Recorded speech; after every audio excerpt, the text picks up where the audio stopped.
Here we go. So, hey everyone, I'm Rosa Maimi. If I haven't met you yet, I am Director of Engagement and Membership, and among the things I oversee is kind of our section support type of effort.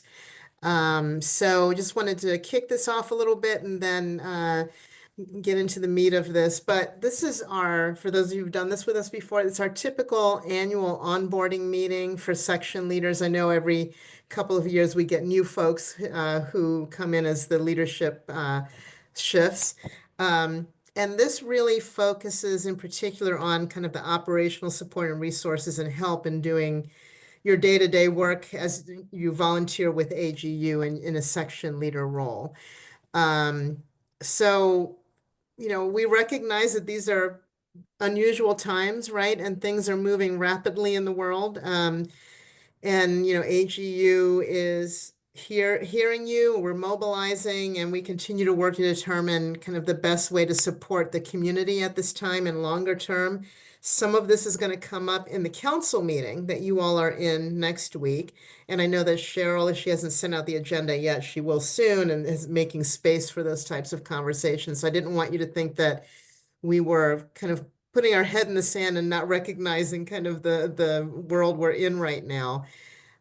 We're also wanted to make sure, though, as you start your role early enough in the year, we kind of give you some background about how AGU can support and get your questions answered along those lines. So we hope that's okay. So why don't we go ahead and look at the agenda, and then we're going to ask you all to introduce yourselves. So we're doing the welcome. We're also going to talk a little bit about section journeys. Some of you who've talked to me last year know that we've interviewed a few section leaders to get a sense of the journey of a section leader role. And again, next week when you do council, that's kind of more a council role. Section leader is a little narrower kind of in scope in terms of what we're talking about today. So talk about the section leader journey. Talk a little bit about section operations. There are a lot of different section operations, but finance and development are probably the bigger ones. Josh will talk a little bit about tools and resources, and then we'll, have the opportunity for Q&A, though. If something comes up, just raise your hand or put something in the chat and we can talk about things real time as well. But why don't we take down the slides so we can all see each other for a second. And what I would ask is, as staff are kind of doing their bit, that each of us introduce ourselves at that point. But we can go around here, the room, and in terms of the section leaders, talk about, just find out who you are in case you all don't know each other yet. You'll probably see each other next week as well. Hey, Laura, and thanks for coming on. And Josh has put, in case you need some prompts, name, section, position, how long you've been a member, or whatever else you want to tell us. So I'm going to just go around to make it easier, call out names based on what I see on my screen. So who I see first is Morgan. Hey there, my name is Morgan Goris. I am the secretary of the GeoHealth section. I'm a scientist at Los Alamos National Laboratory. I'm relatively new to AGU. I think I joined in 2015. I think that's new for most folks, but here long enough. Thanks. Thank you. Richard. Yeah, I'm Richard Vishula. I work at Auburn University as a faculty member there. I'm the Secretary of Global Environmental Change. And I really don't know. I think it's like since the early 2010s, being an AGU member. Great, thank you. Bronwyn. Hi, everyone. I'm Braywyn Williams. I'm the president-elect of GEC. And I was just thinking that I think I went to my first AGU fall meeting in 2004 as a master's student. So it's been a few years. Great. Kristen. Hi, I'm Kristen St. John. I am the past president of the education section. I've been a member for a really long time, and I'm a professor at James Madison University. Thank you. Jonathan. Hi, yes, I'm Jonathan. I'm the president for the Global Environmental Change, and after Andy Dessler, and I'm also the scientist at JPL. And I want to say global environmental change, including the climate change as well. And it's part of the environment. And so I'm not sure this year's what difficulties we're going to face, but I'm looking forward to. Thank you. Yeah. Thank you. Kai? Hi, Kai Chen, Associate Professor at the Yale School of Public Health. I'm the president-elect at the GU Health section, and I'm really new. I joined the AGU meeting my first time in 2019. Very good. Welcome. Andy? Hi, everybody. My name is Andy Dessler. I am the past president of GEC. So I've been a member since around 1990.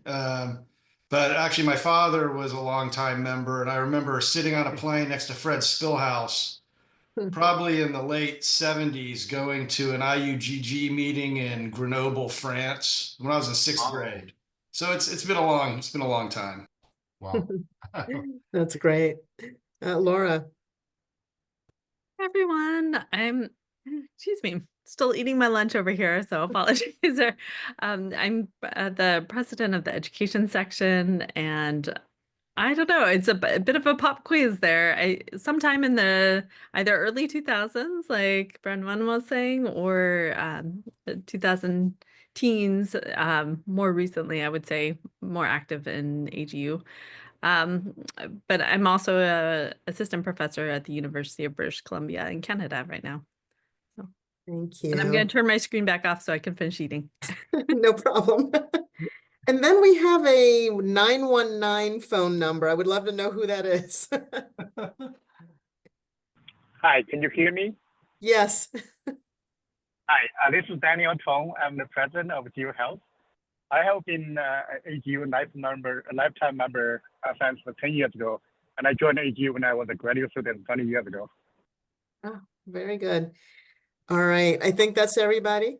Thanks for joining. We are recording this. The materials will be sent to you after the fact, so you'll see a lot of the PowerPoints that have links and things in them, but you'll get that probably at the end of the week. So don't worry about necessarily trying to write it all out unless you want immediate info. So why don't we go ahead and bring back the slides? Okay, so we went through the agenda. Let's take a look at I want to do kind of a little bit of a overview of the section leader journey. If we can go forward with the slides. There we go. Last year, we spent a little bit of time interviewing a few section leaders from 4 different sections. I think education may have been one of them. And some of you, I think, Laura, you may have been one of those folks. And what we did was essentially tried to get a sense from the staff perspective. We kind of had an idea of what we thought the journey was, but wanted to get input from section leaders. I have all of the background information that I think have showed in different meetings, like at council and at section leader calls, so I can always provide that at another time. But I just wanted to kind of tell you some of the high level outcomes that came from that, and maybe that kind of frames the discussion in terms of how we kind of help support. We wrote up some from-to statements that are based on what we heard from the sections we talked to last year. And we wanted to vet these with you. So feel free to kind of give us your feedback real time or later in the conversation here as we look at resources. But some of what we heard was sections wanting to go from operating in administrative capacities to making space to get back to science. The other is going from functioning as siloed entities to engaging in cross-section collaboration. We heard a lot from sections in terms of your journey that there's a real need and wanting to have cross-section collaboration, working together, gaining knowledge from each other, what are best practices. The other is going from experiencing unclear section leader role and responsibilities to receiving proper onboarding. Hopefully today is part of that, and also when you talk more with council as well. The other is going from reinventing the wheel to creating mechanisms to share practices within and across sections, and would love to see how we can help facilitate that.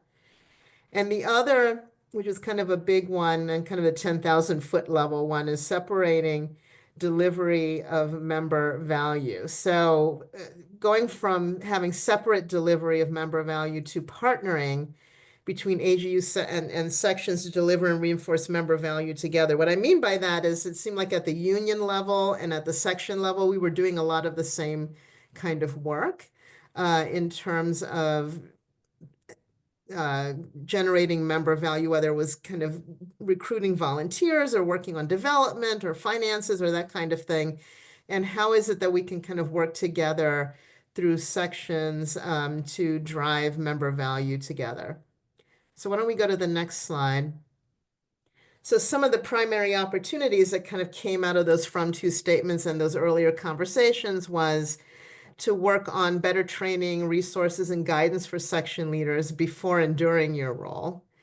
Looking for standard operating procedures and standards that we could, to the extent that you want that, to impart with sections, because we found that sections all kind of operate a little differently, and maybe it would be helpful to get some standardized ways to do things, whether it's like a newsletter or outreach or websites or other things. Section to section engagement. And again, how do we continue to help make space so that sections are talking more to each other and not just kind of hearing from us, though you're hearing from us a lot today. And again, collaborating with sections to drive member value together. So those are just kind of outcomes from some of the conversations and listening we did last year. I'm going to stop there and see if any of that resonates with you, if you have any questions about that, or again, this could be the framing as we continue to talk about kind of tools and resources we have. But are there, before we get into kind of the nitty-gritty of some of the resources, any thoughts or on any of that that anyone wants to bring up? Hi, this is Daniel. Oh, go ahead. I'm sorry. There were two folks, but I couldn't tell who. Okay, I cannot see you, so sorry for that. Yeah, go for it. I really like the idea of talking to different sections. At GEO Health, we are a relatively small and young section, but we are very much interested in working with the other sections. We actually this year have set up a new committee for the working groups. The idea is to do collaboration between among sections. So I hope that Morgan or Kai can talk more about this later. Perfect. Thank you. Kristen, I see your hand up. Yeah, thank you. I'd say, these all sound great. I think the first three are, having been hearing these orientations for many years, they seem very familiar. And I want to applaud your fourth one, which I don't think is something that has really come up in as many conversations in previous years. So I think there's like the ongoing work that's needed for all of these, but that collaboration with sections and the union itself, the staff and administrators, I think there's so much potential there, and it's great to see that. So thank you. Thank you. Yeah, I think, and some of you may know, and some of you will hear more about this, depending on how much you've been kind of with us in these conversations. We have been working on some membership research and strategy. And one of the pillars that's come out of our 2025 roadmap is something that's similarly worded to this, about driving member value together, and doing some testing of certain experiences around that. So I'd love to be able to come back to you all and see if we could try some things out. So that's good news. I'm glad we're on a track there. All right. Well, I know we got limited time, so we can keep talking, but why don't we go ahead to the next, and this is very operational in nature, but I know really important to sections, and we get a lot of questions about it, so we spend some time on it, which is financials. So we've got a couple of names here, but Nikki, you're the one today that's going to talk to us, our VP of Finance, about section financials and maybe a couple of new things as well. So I'm going to turn it over to you. Awesome. Hello, and great to see everyone. Appreciate your commitment and your engagement with AGU. I, Nikki Cooper, am the Vice President of Finance, and I'm only 7 years young into the organization here at AGU. I oversee financial operations, audit, tax, budgets, forecasts, and treasury, which handles our investments. So we can go on to the next slide. All right, so as leaders, as section leaders, I want to start with saying here's some things that you need to know. And one being how AGU contributes to your section. And so we have an incentive, it is that we offer sections. And I think this also can be found, we have it located, I think in AGU Connect or it's somewhere that it's available where you can see the information.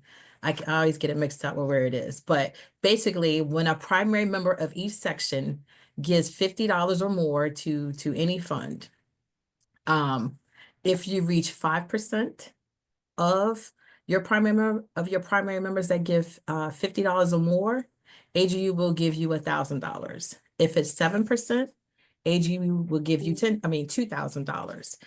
If it is 10%, AGU will give you $3,000. And if it's 12%, let me think. I get them confused. Hang on. That's the same. If it is 12% or greater, wait a minute. Hang on. I just lost my reference point. I have too many things. Okay, 10% or more is 3,000, 12% or more, it's 4,000, and then 15% or greater, it is 5,000. So anytime you have 15% or greater of your primary members that give $50 or more to any fund, AGU will give you $5,000. So that's one way and how AGU contributes to your section. The other one is our $50 subsidy. And our $50 subsidy is for a ticket event, which is usually your section reception it is that you have at the annual meeting. For the number of attendees at your event, AGU would give you $50 per attendee. That is used to help offset your food and beverage costs for that event. So that's another way in which AGU contributes to your section. And then the other one is for funds spent on student activities. So anytime you spend your funds on student activities, AGU will give you up to $5,000. So what that means is if you spend 1,000, AGU will give you 1,000. If you spend 2,000, AGU will give you 2,000. If you spend 7,500, AGU will give you up to 5,000. So 5,000 is the limit that AGU will give you. And I saw something in the chat, but I can't see the chat, but I saw something posted in the chat. Is the question that we need to address when talking about how AGU contributes to your section? Yeah, why don't I go ahead and read it to you? It seems timely. So Laura is asking, can you repeat, is it 10% of members contributing to get a 5K bonus? No, it's 15%. So it's 15% of your primary members gives $50 or more to any fund, AGU will give you 5,000. That's helpful. Okay. Thank you. All right, and so then I want to talk about the financial reports it is that we issue. Your financial reports are on a standard format that is used for nonprofits. It's referred to as a statement of activities. Statement of activities, another way of saying that is it's a profit and loss. So it's revenue less your expenses, shows you if you have a deficit or a surplus. Here we call it change in net assets. Okay, we can go to the next slide. And there's a note from Josh that is telling you where your section financial reports are stored. So next up is, want to touch base on this one because we've received your feedback and your input, and we're doing something a little different. We typically issue reports to sections once our audit is complete because there is the likelihood that there could be changes. But what we're going to do this year is we're going to issue you a preliminary financial report, which is unaudited. So this is the first time that we are doing this. And so I want to talk about what that means when you receive unaudited year-end financials. One being that it is preliminary information because we're issuing it before our audit actually takes place. AGU has the annual audit that typically happens around it starts at the end of March. So it starts at the end of March, and typically field work is complete around the 3rd week of April. which means that everything is pretty much final and they're drafting up our financial statements. So typically it's the end of April that we would issue a final report, because at that point in time, the likelihood of having any changes or any adjustments will not happen because the audit is pretty much complete. But what we're going to do is, again, issue preliminary draft financial reports. They're best estimates. So they represent our best estimates as of the end of December 31st. They are subject to further review as we get prepared for the audit, prepare our schedules. So there may be a potential of an adjustment or a change it is that we have to make our revisions.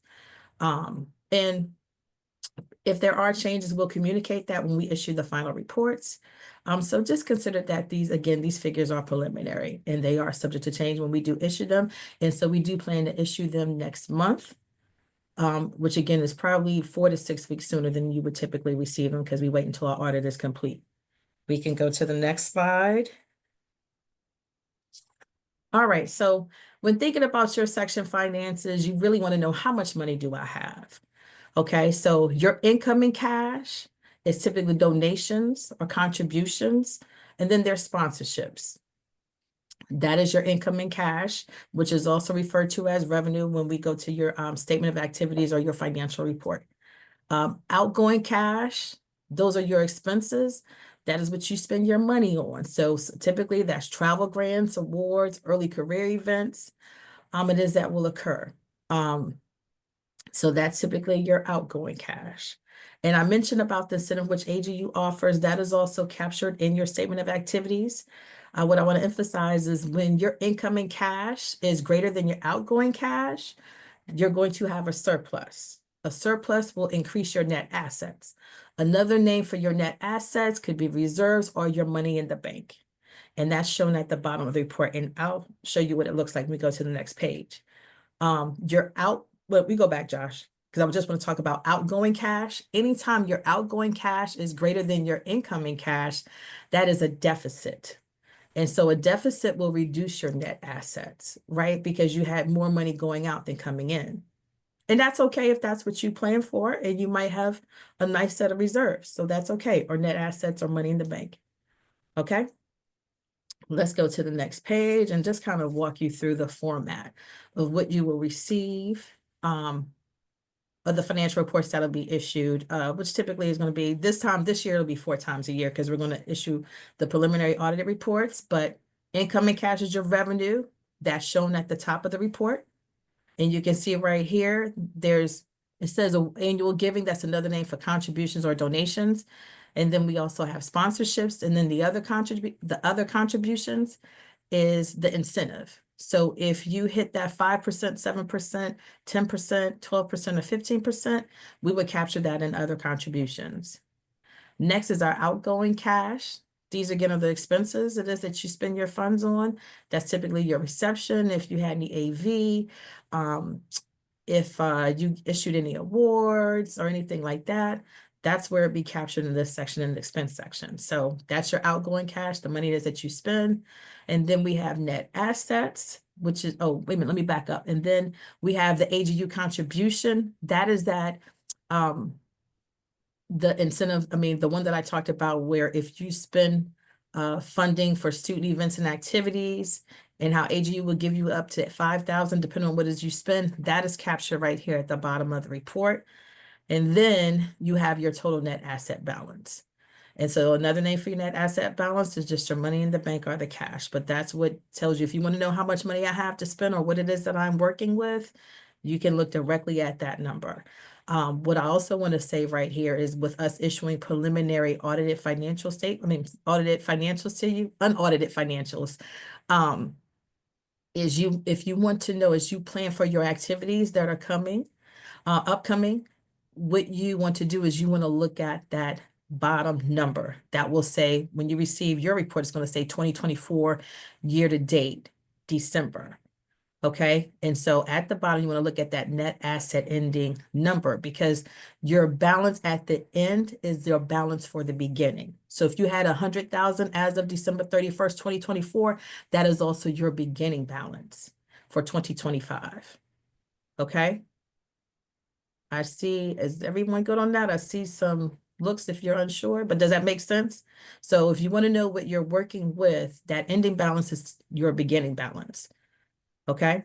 And most of the activities for section events, for sections occur pretty much during the annual meeting, which is at the end of the year. So although we'll be issuing you reports 4 times throughout the year, you'll see some activity that may be occurring, but majority of the activity that occurs for sections is at the annual meeting. So I don't want you to be alarmed if you say like, I don't see much activity. It's because majority of the activity happens at the end of the year, and that's for all sections. Okay. We can go to the next slide. Let's see. Okay, and then I just wanted to provide you with the timeline so when you can anticipate on receiving your reports. So again, we are going to issue you an audited financial reports next month. Again, those are preliminary and they are subject to change. And then what we're going to do is going to be either the end of April or the first week of May. We will issue you that final section report for the end of the year. So that will let you know, and we'll highlight if there's any changes that impacts your bottom line. We'll highlight that. Then we'll issue year-to-date June financials in July, because that'll be when we close our books in arrears. So as we're closing out our books at the beginning of July, we will issue you your financial reports in July, which will be year-to-date through June. And then when we issue you reports in October, that will be year-to-date through September. So you'll have an opportunity to look at where you are, see if anything's subject to change based upon anything that you've planned for. If it was planned for before the meeting, that financial activity will be captured in there. If it's planned at the meeting, you will not see it. You will not see it until the meeting actually occurs, which is in December, which is why I said majority of the activity occurs at the end of the year. It's when we have our annual meeting, which is always in December. But again, at least you'll be informed and you'll be updated of whether of what your balance is. And I'm going to pause to see if there are any questions.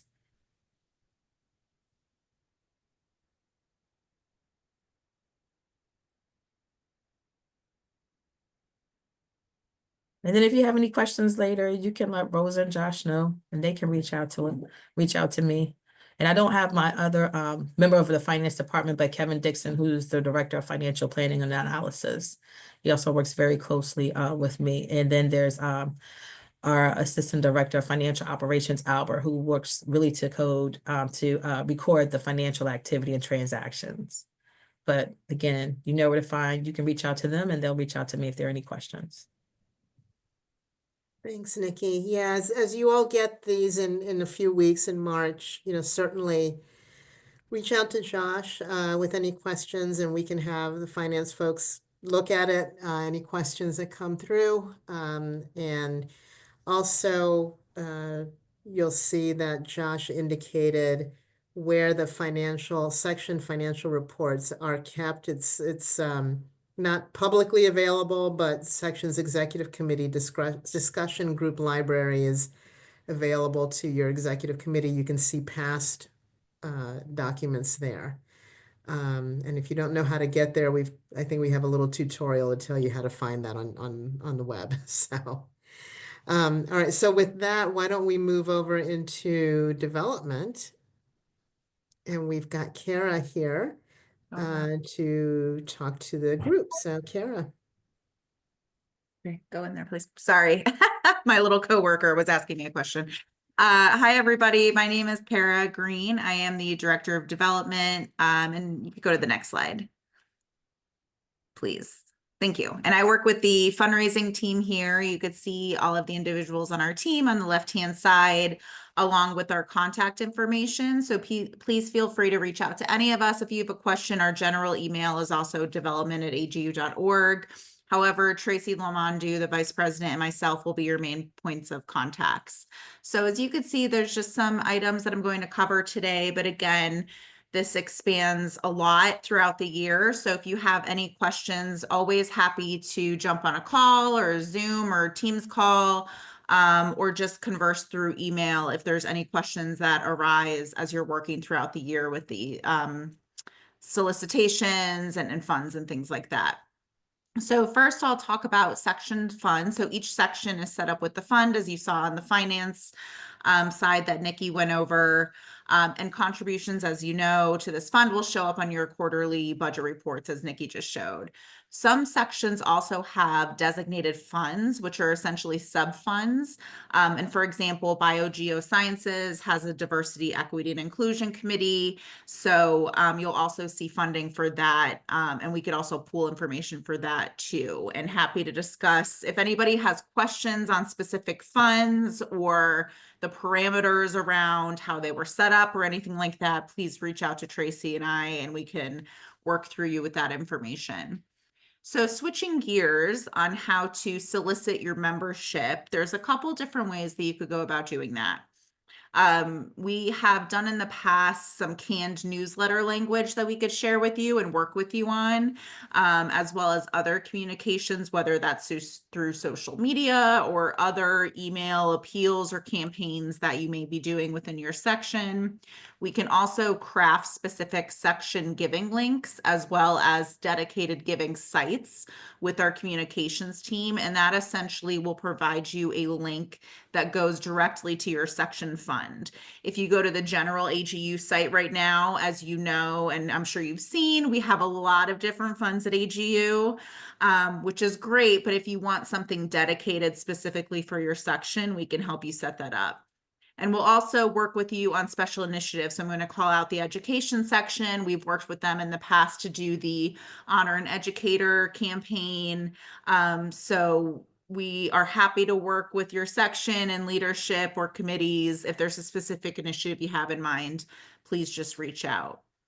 And lastly, for the bullet points that I wanted to cover are the section support sponsorship. So essentially, this is section leadership or membership reaching out in conjunction with development to corporations. We do have section levels and benefits for sponsorship for $5,000 and below, and those are listed on AGU Connect, as well as Hello? 哎，那个什么，你那个是2:40是不是啊？ Oh, okay. I think Jonathan was off mute for a little bit. And those are listed on AGU Connect as well as I believe will be sent out, but happy to personally send those out to anybody who has questions. We do ask if you're looking to reach out to a corporation in mind for 5,000 and above that you work directly with Tracy and myself so we could coordinate that on behalf of AGU. For awareness, AGU is a 501c3, and we do have fundraising initiatives as well as policies. And that's the last bit that I will touch base on. And I believe Josh is going to drop these links in the chat. Thank you, Josh.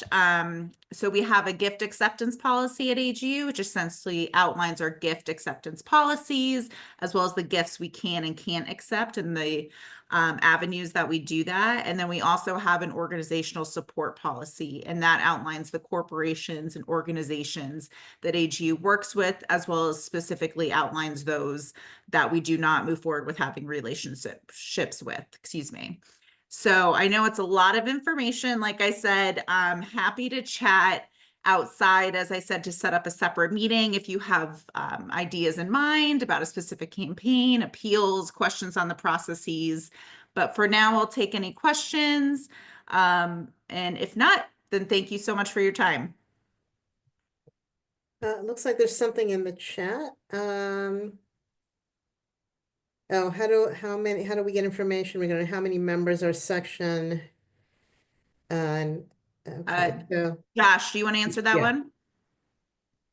Yes, we have a demographic report that we share with you at the end of each year. So that is also located in your sections executive committee discussion groups in Connect. And if you'd like to receive an updated one, feel free to email me. I will put in the AGU section help email into the chat, and you can send an email to that email, and I can get that information for you. great. Any other questions on this in particular, this area in particular? All right. Well, then why don't we move into talking about tools and resources? Josh? Hello, everyone. I am Josh McKee. I'm the section support coordinator. I act as the liaison between the sections and AGU.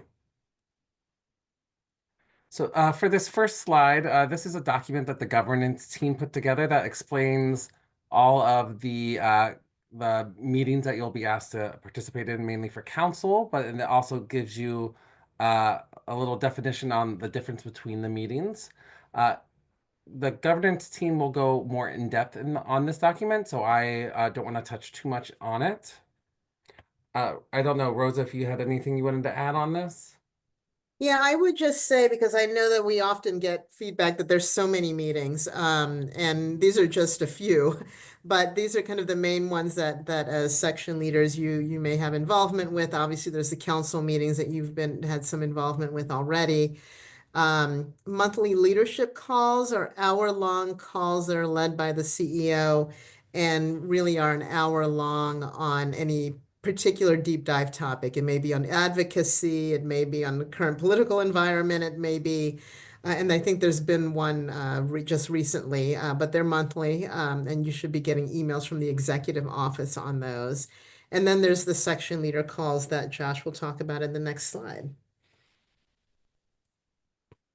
Okay, so here's a list of the section leadership calls that we have planned for this year.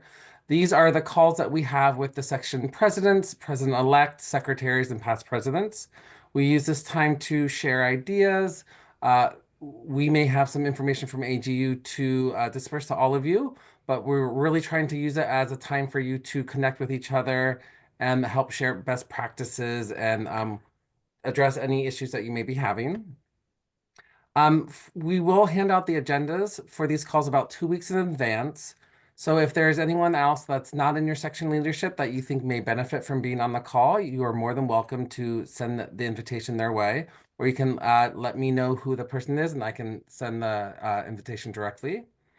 These are held virtually, and we have them once a month. If there's any changes with a date, I will be sending out an email and we'll also post it in AGU Connect. Once we wrap up all the orientation calls this week, I will be sending out all the calendar invites. So apologies ahead of time. You'll be receiving a whole bunch from me for those. Okay, and then this next slide is our section year at a glance, or our section milestones. It's similar to what I shared last year. We've created an infographic that gives you a high-level look at what section leaders should expect to focus on during each quarter for 2025. You'll receive this in this document, the PowerPoint, and the recording following the call. So you will have access to this, and I'll be posting it on Connect as well.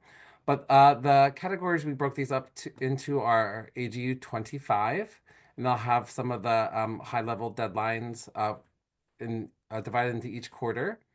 We have the honors team, where we have when you need to submit your UMAP sections and fellows nominations, honors review committee orientations, and honorary announcements.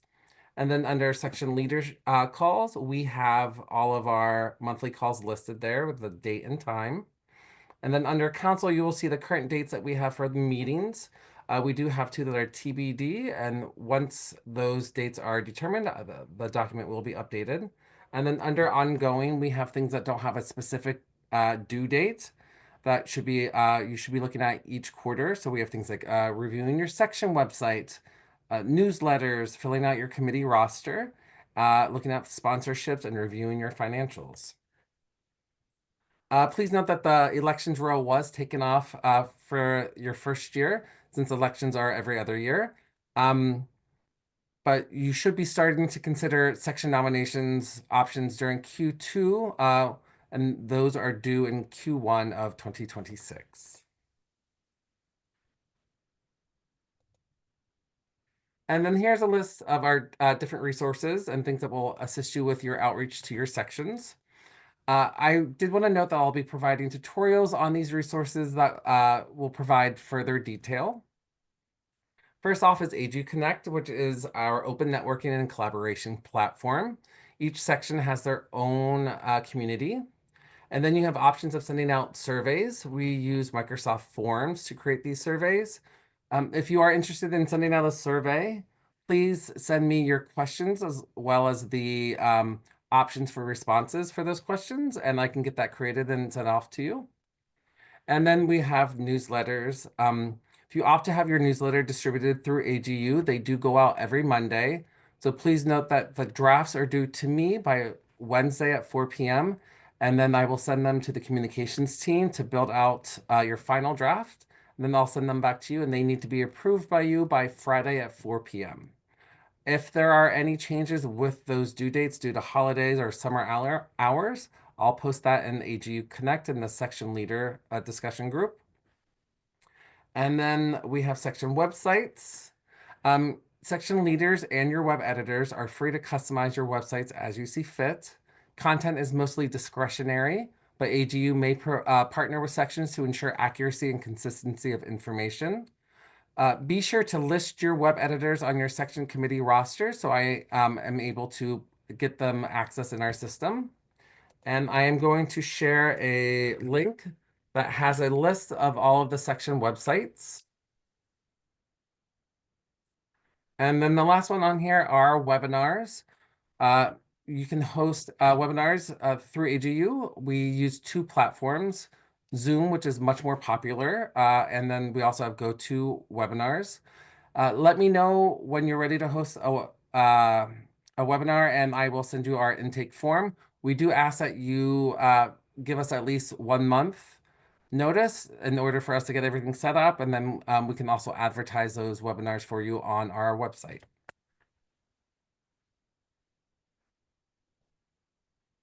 And then some section support updates. I did want to let you know that your section rosters are due March 14th. Those are the documents that we use to record members selected for your committee positions and their term dates. These are maintained by section leaders.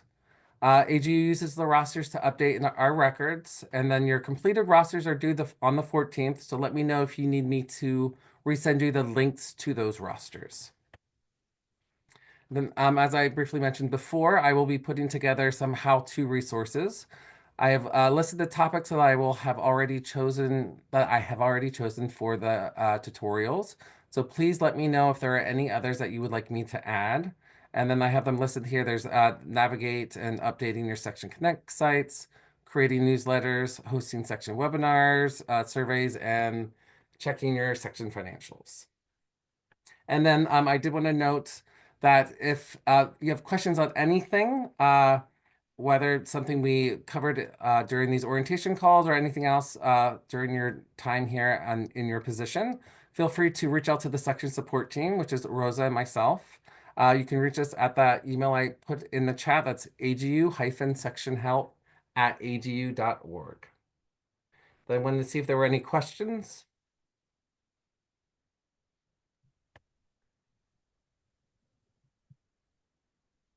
Could you explain again what is the section committee rosters should be listed?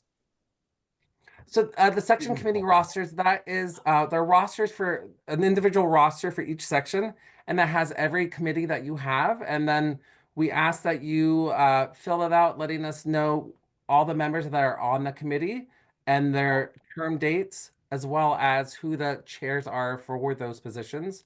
I originally reached out, I think it was the very beginning of the year, with some information and the links. But Jonathan, I can go ahead and resend you that information. Sure, yes, okay. Yes, I need a copy of that to see what's going on over there. Yeah, sure, yeah, okay. Excellent.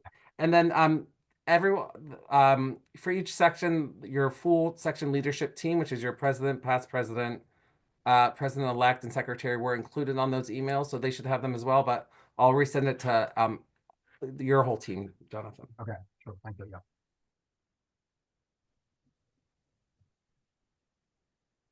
Any other questions?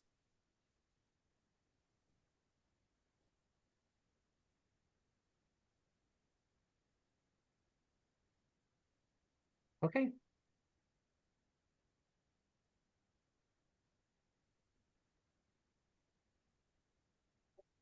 If we can see each other again.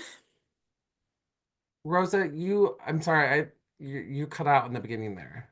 Oh, I was just saying we could take down the slides to see each other, if that works. Yeah. Great. So any other questions?